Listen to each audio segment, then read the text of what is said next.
नमस्कार, आप देख रहे हैं केपी न्यूज 24/7। मैं हूं अश्विनी आपके साथ। स्वागत है आपका 9 बजे के बुलेटिन में। आइए सबसे पहले एक नजर डालते हैं आज की सुर्खियों पर।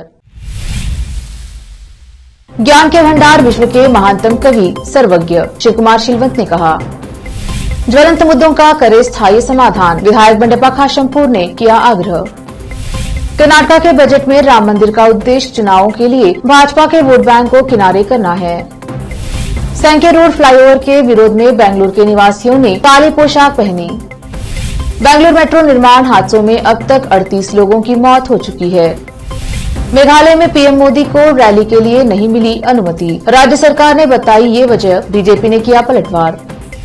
पीएम मोदी में जरा भी ईमानदारी है तो अपने परम मित्र के मां घोटालों पर रेड करे, ईडी की कार्रवाई से भड़के मल्लिकार्जुन खड़गे।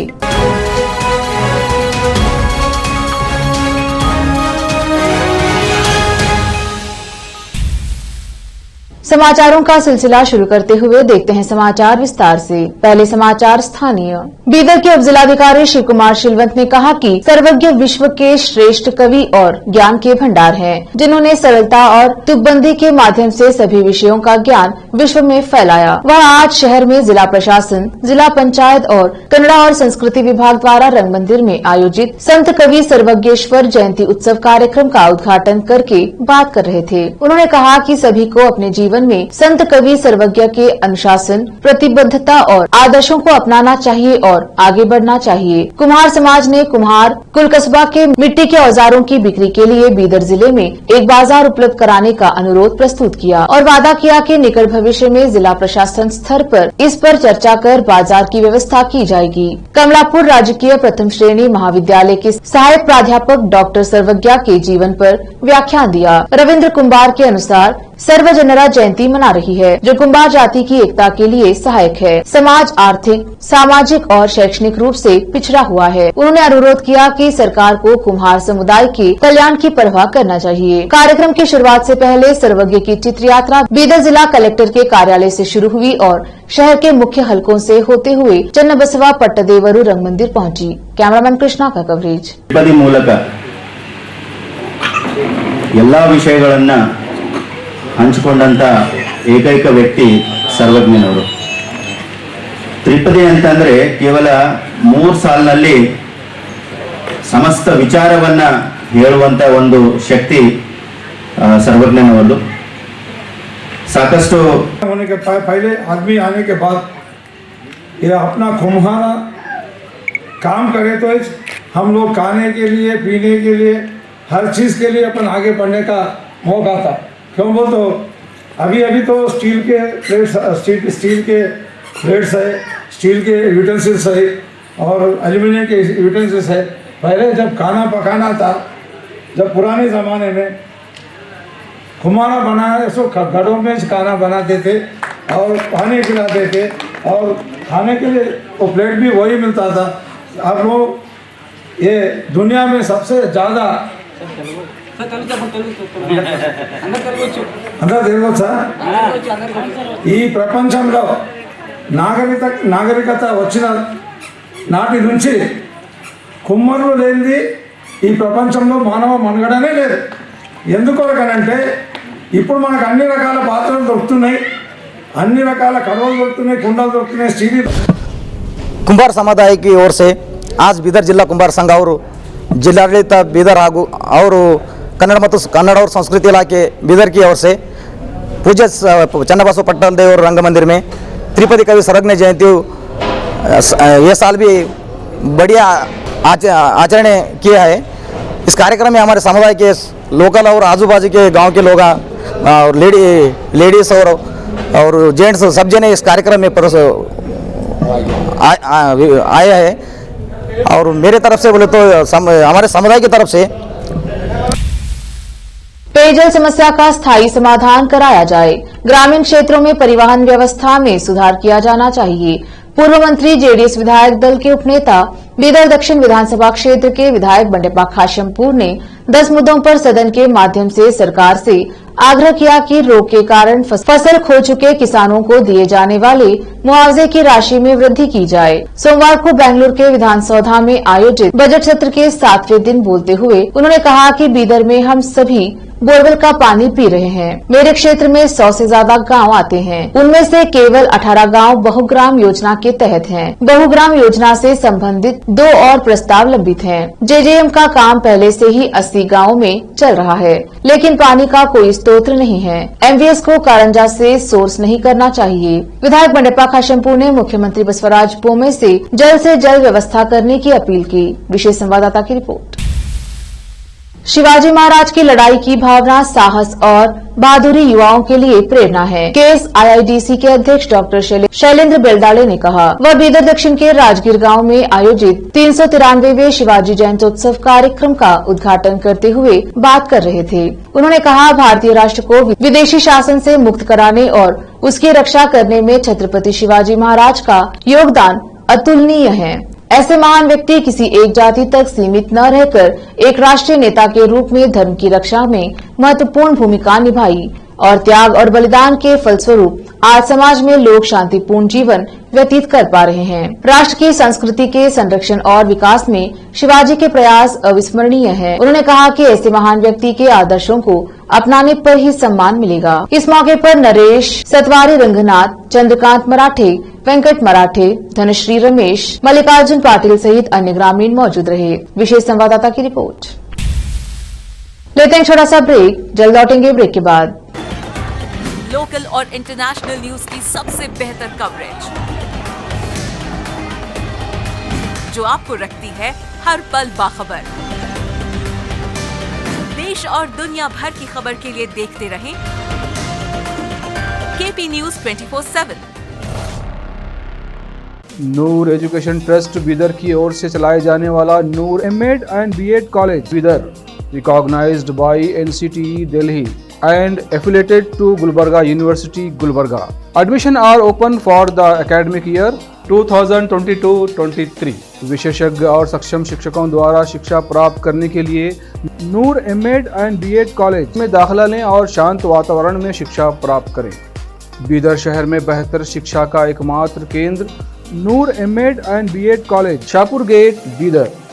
Phone numbers 9945283920, 8482221297। ब्रेक के बाद स्वागत है आपका। देखते हैं समाचार राज्य की। रामनगर के पास रामदेवरा बेट्टा में एक शानदार राम मंदिर बनाने की मुख्यमंत्री बसवराज बोम्मई की बजटीय घोषणा को विधानसभा चुनाव से पहले पुराने मैसूर क्षेत्र में पैठ बनाने की भाजपा की बड़ी योजनाओं के हिस्से के रूप में देखा जा रहा है। उच्च शिक्षा मंत्री डॉक्टर CN अश्वत्थ नारायण, जो मंदिर निर्माण के लिए दबाव बना रहे थे, का कहना है कि यह मंदिर अयोध्या जैसा होगा। दिसंबर 2022 में नारायण ने उत्तर प्रदेश के मुख्यमंत्री योगी आदित्यनाथ से मुलाकात की और उन्हें रामनगर में मंदिर के लिए व्यापक योजना शुरू करने के लिए आमंत्रित किया। यह दावा करते हुए कि कर्नाटक और यूपी में महत्वपूर्ण पौराणिक, सांस्कृतिक और ऐतिहासिक संबंध है। वो कलिंगा नेता और रामनगर जिले के प्रभारी मंत्री नारायण के कदम ने पहले ही वोकलिंगा हृदय भूमि में चर्चा पैदा कर दी है। KPCC अध्यक्ष DK शिव कुमार और JDS नेता HD कुमार स्वामी, जिनका इस क्षेत्र में गहरा प्रभाव है, ने बजट घोषणा पर सवाल उठाया है, लेकिन मंदिर निर्माण का विरोध नहीं किया है। प्रस्तावित सांके रोड फ्लाईओवर के खिलाफ उनके निरंतर विरोध के हिस्से के रूप में उत्तरी बेंगलुरु के निवासियों के सांके टैंक के आसपास एक प्रदर्शन किया। मल्लेश्वरम, व्यालीकवाल और सदाशिवनगर के 200 से अधिक निवासी 20 साल की उम्र के 2 युवा काले कपड़े पहने दिखाई दिए। वे टैंक के चारों ओर घूमे, तस्वीर ली और उन्हें #SaveSankey के साथ सोशल मीडिया पर पोस्ट कर दिया। कर्नाटक सरकार के अनुसार Bengaluru metro rail corporation limited BMRCL द्वारा किए गए निर्माण कार्य से संबंधित दुर्घटनाओं के कारण अब तक 38 मौतें हुई हैं। राज्य विधानमंडल के चल रहे सत्र के दौरान जनता दल एस के MLC TS सरवाना के सवाल के लिखित जवाब में मुख्यमंत्री बसवराज बोम्मई ने कहा कि अब तक मेट्रो रेल परियोजना से संबंधित दुर्घटनाओं में 50 लोगों को नुकसान पहुंचा है और अब 38 लोगों को अपनी जान गंवानी पड़ी है।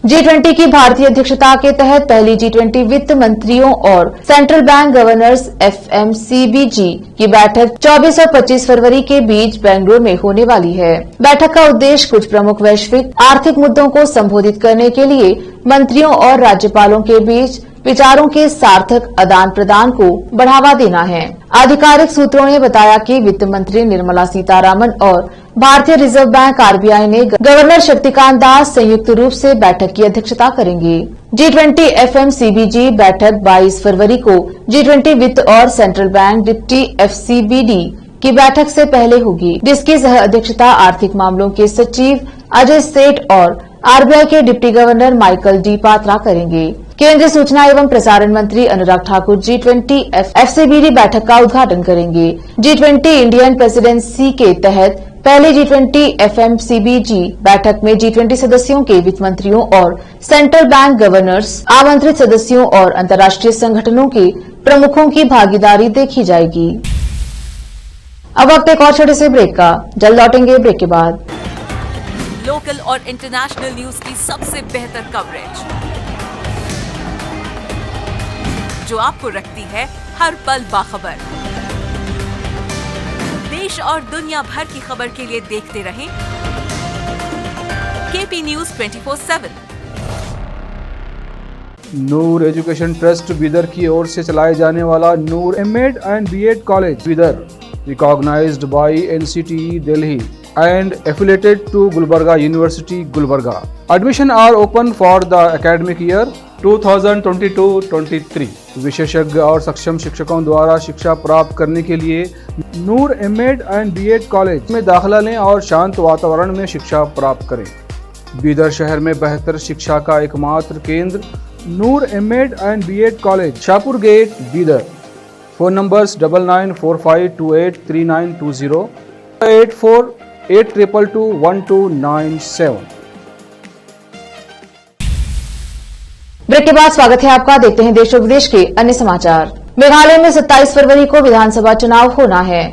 चुनाव से पहले विभिन्न पार्टियों के दिग्गज प्रचारक रैली और जनसभाएं कर रहे हैं। इसी बीच प्रधानमंत्री नरेंद्र मोदी भी 24 फरवरी को रैली करने के लिए मेघालय जाने वाले हैं। हालांकि जिस स्टेडियम में पीएम मोदी को रैली जनसभा करनी है, उसके लिए राज्य सरकार से रैली की अनुमति नहीं मिली है। निर्वाचन अधिकारी ने रैली स्टेडियम में न होने का कारण यह बताया कि क्योंकि वहां निर्माण कार्य चल रहा है, इसीलिए इतने बड़े स्तर पर रैली करना ठीक नहीं है। 27 फरवरी को राज्य में होने वाले चुनाव प्रचार की कड़ी में प्रधानमंत्री नरेंद्र मोदी 24 फरवरी को शिलांग और तुरा में अपनी पार्टी के लिए चुनाव प्रचार करने वाले हैं। हालांकि तुरा के पीए सांगमा स्टेडियम में मेघालय सरकार ने पीएम मोदी की रैली के लिए अनुमति देने से इनकार कर दिया है। मेघालय सरकार के तहत आने वाले राज्य खेल विभाग ने मुख्यमंत्री कोनराड के संगम के गृह निर्वाचन क्षेत्र दक्षिण तुरा में बने स्टेडियम में रैली की इजाजत देने से इनकार करते हुए कहा कि यहां अभी निर्माण कार्य चल रहा है और सुरक्षा के लिहाजे से जगह पीएम की रैली के लिए उचित नहीं है।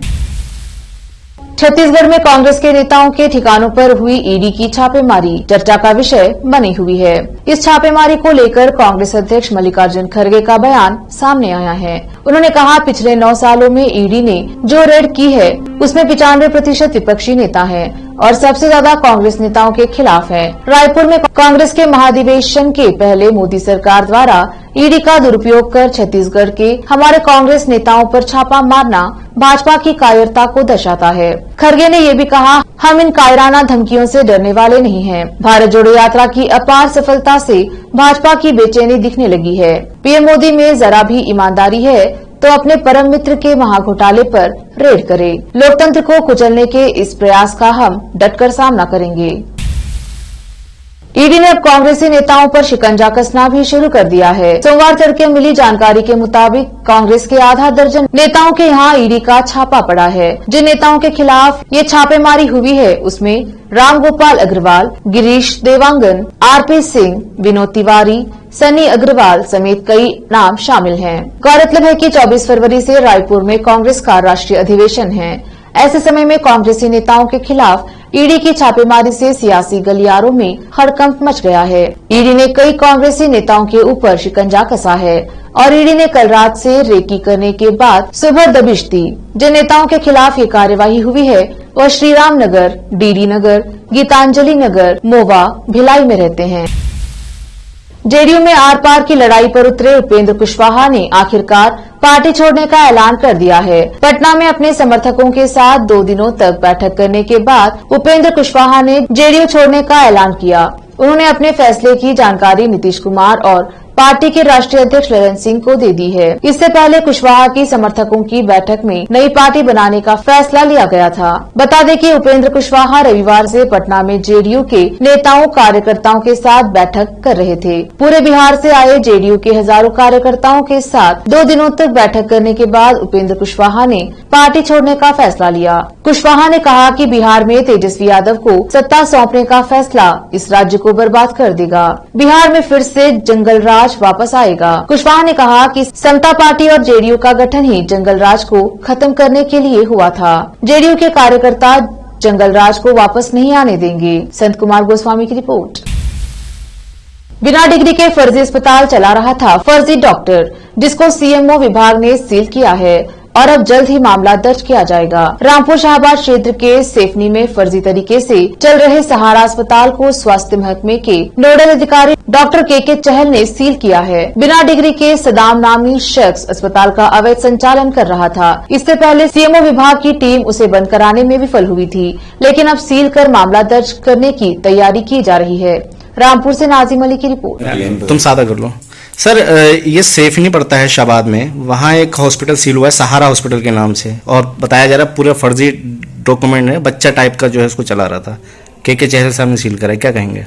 जी हाँ, जानकारी मिली है कि एक सहारा हॉस्पिटल सील किया गया है जो कि अवैध रूप से संचालित था, तो अभी सील कर दिया। उसके खिलाफ जो आगे की कार्रवाई, जो पुलिस की कार्रवाई वो करेंगे, एफआईआर दर्ज करा के उसे जेल भेजने की कार्रवाई। सर सैफनी मक्कड़ जाल बना हुआ है हॉस्पिटलों के मामले में पूरी तरीके से। सैफनी जो है इस जनपद का एक बिल्कुल बॉर्डर लाइन का इलाका होता है, और बॉर्डर जो क्षेत्र होता है वहाँ, क्योंकि एक पकड़ हम लोगों की भी जो ज्यादातर नियंत्रण रहता है, नजदीक में ज्यादा आवाजाही रहती है, तो जो ऐसे क्षेत्र हैं किनारे के क्षेत्र या जो कहना चाहिए वहां पर इस तरह की जो चीजें संज्ञान में आई हैं, उसके लिए मेरी टीम लगातार वहां पर जा रही है, और जल्दी ही जो भी और भी हॉस्पिटल इस तरह के होंगे सभी खिलाफ कार्रवाई करेंगे। अब समाचार विदेश के। अफगानिस्तान में तालिबान द्वारा महिलाओं पर कई तरह के प्रतिबंध लगाए गए हैं। इसी बीच तालिबानियों ने अपने शासन में देश के 2 प्रांतों में गर्भ निरोधक की बिक्री पर प्रतिबंध लगा दिया है। साथ ही दवा दुकानदारों को भी चेतावनी दी गई है कि वे गर्भ निरोधक न बेचें। गर्भ निरोधक को पश्चिमी देशों की साजिश बताया जा रहा है। तालिबान ने एक बार फिर विवादित फरमान दिया है। तालिबान को ऐसा लगता है कि मुस्लिम आबादी को कंट्रोल करने के लिए इन गर्भ निरोधक का इस्तेमाल किया जाता है। इसी वजह से उसने घर घर जाकर ये चेतावनी जारी कर दी है कि इन दवाओं का किसी भी सूरत में इस्तेमाल नहीं होना चाहिए। दुकानदारों को भी धमकी दे दी है कि इस प्रकार की किसी भी दवा को स्टॉक में रखने की इजाजत नहीं है। उत्तर कोरिया के तानाशाह किम जोंग एक मिसाइलें दागकर अमेरिका और दक्षिण कोरिया को अपने इरादे जता रहे हैं। दक्षिण कोरिया और अमेरिका के संयुक्त हवाई अभ्यास के एक दिन बाद उत्तर कोरिया ने एक बार फिर बैलिस्टिक मिसाइलें दागी हैं। उत्तर कोरिया ने इस बार छोटी दूरी की 2 मिसाइलों का परीक्षण कर अपने इरादे जताए। मीडिया रिपोर्ट्स के अनुसार 48 घंटे के भीतर उत्तर कोरिया ने दूसरी बार बैलिस्टिक मिसाइलें दागी हैं। एक नजर फिल्मों के समाचारों पर। मजहब के लिए अपने करियर को छोड़ने वाली एक्ट्रेस में अब एक नाम और जुड़ गया है। पाकिस्तानी एक्ट्रेस अनम फयाज ने अपने 11 साल के करियर को इस्लाम के लिए छोड़ दिया है। अब समाचार खेल जगत के।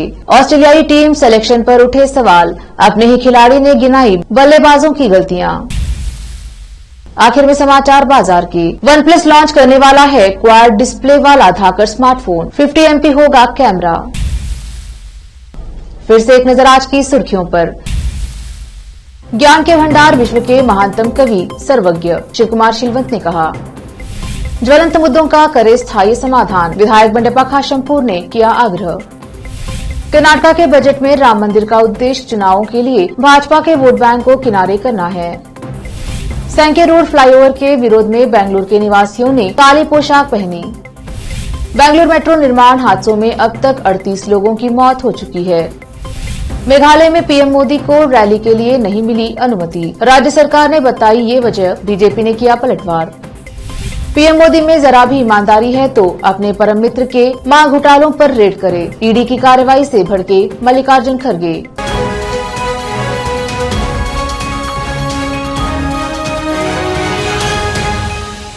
केपी न्यूज के 9 बजे के बुलेटिन में आज इतना ही। देखते रहिए केपी न्यूज 24/7।